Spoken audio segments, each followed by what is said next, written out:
Educational creativity চ্যানেলে সকলকে স্বাগত। The West Bengal central school service commission important notice regarding category details. এখানে memo number দেওয়া রয়েছে, ডেট 24/6/2025। আজকের নোটিফিকেশন আপনারা কিন্তু পরিলক্ষিত করতে পারছেন। তো এই নোটিশটি কিসের উপরে ভিত্তি করে, যে এসএসসি যারা আবেদন করেছেন ওবিসি ক্যাটাগরিতে ভুক্ত ছিলেন, ওবিসি এ বা ওবিসি বি, যাদের ওবিসি 2010 সালের পরে যারা কলকাতা হাইকোর্টের রায় বা যে আপিল সুপ্রিম কোর্টে এখনো রয়েছে, সেই আপিলের উপরে ভিত্তি করে তারা বাতিল হয়েছে ওবিসি, তাদের ক্ষেত্রে কি করণীয় এই মুহূর্তে সেই সম্পর্কিত নোটিশ জারি হলো, বা ইতিমধ্যে যারা আবেদন করে দিয়েছেন ওবিসি ক্যাটাগরি নিয়ে তাদের জন্য, বা যারা এখনো আবেদন করেনি ওবিসি এ আর বির মধ্যে, তাদের কি কি করতে হবে, এই পিডিএফ এ কিন্তু আমি আপনাদেরকে শেয়ার করবো, আপনারা দেখে নেবেন। এটা কিন্তু কমিশন আজ নোটিশ দিয়ে জানিয়েছে। চলুন আমরা দেখে নিই বিষয়টি। Having regard to order which may be passed in special leave petition diary number 34016 of 2025, State of West Bengal versus Amol Chandra Das and ORS, filed in the Honorable Supreme Court of India, arising out a judgment and order dated 17/6/2025 of the Honorable High Court at Calcutta, WPA number 1/1/2025।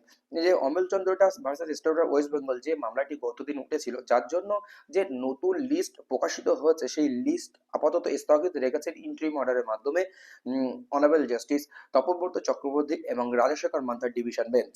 তো সেই বেঞ্চে কিন্তু এই নতুন লিস্টও কিন্তু বাতিল হয়েছে। Connected with writ petition for the time being, category details are not being collected and will be collected in due course prior to application being processed. সময়ের সঙ্গে সঙ্গে category details are not being collected, তারা category details এখনো collection করতে পারেন, they will be collected in due course period to application being process. Application process হলে সেই category details সম্পর্কিত তথ্য বা তারা পরবর্তীকালে আপলোড করতে পারবে এই অ্যাপ্লিকেশন চলাকালীন, বা যারা এই রিক্রুটমেন্ট প্রসেস চলাকালীন পরবর্তীকালে একটা মানে লিঙ্ক দেওয়া হবে বা এডিটিং অপশন দেওয়া হবে, তখন কিন্তু তারা এডিটিং করতে পারবে, এমনটাই খবর কিন্তু রয়েছে। তো দেখে নিই point 2, those who may have already submitted category details may be required to resubmit category details prior to such date। যারা ইতিমধ্যে সাবমিট করে দিয়েছেন তাদেরকে আবার পরিবর্তন করতে হবে ক্যাটাগরি, তাই বলছে resubmit category details period to such date. Application will be notified, link will be made available to submit and or modify category details if required।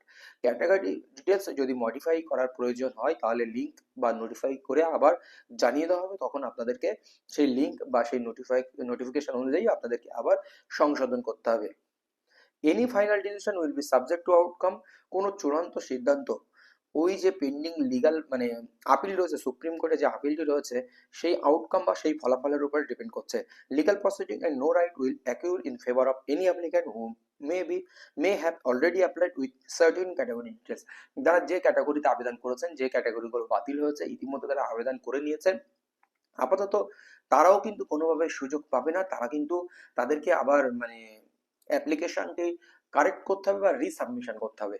এবার প্রশ্ন হলো, যারা ওবিসি এ ওবিসি বি ছিল তারা বর্তমান বাতিল হয়েছে, বা যে নতুন লিস্ট প্রকাশিত হয়েছে সেখানেও তারা স্থগিত হয়েছে, তারা ওবিসি এও নেই বিও নেই, তারা এখন আবেদন করবে জাস্ট জেনারেল হিসেবে, তারা কিন্তু এফেক্ট পাবে। তারা রিক্রুটমেন্ট থেকে বাতিল হয়ে যাচ্ছে এমনটা নয়, ক্যাটাগরিক্যাল সুবিধা তারা পাবে না, জেনারেলদের সঙ্গে লড়াই করবে।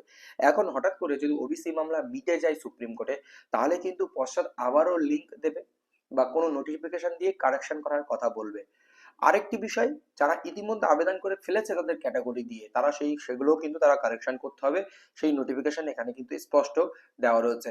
ধরুন আপনি পরীক্ষা পাশ করে গেলেন ওবিসি এ বা ওবিসি বি হিসাবে, এখানে তো আর কোনো কাট অফ মার্কসের ব্যাপার নেই, কাট অফ মার্কস বলতে পাস মার্কসের কোনো ব্যাপার নেই। যেমন টেটের ক্ষেত্রে 82 to 89 পেলে আপনি কিন্তু মানে ওবিসি এ এসসি এসটি বা ওবিসি বি তে পাস করতেন বা পিএইচ কোটায়।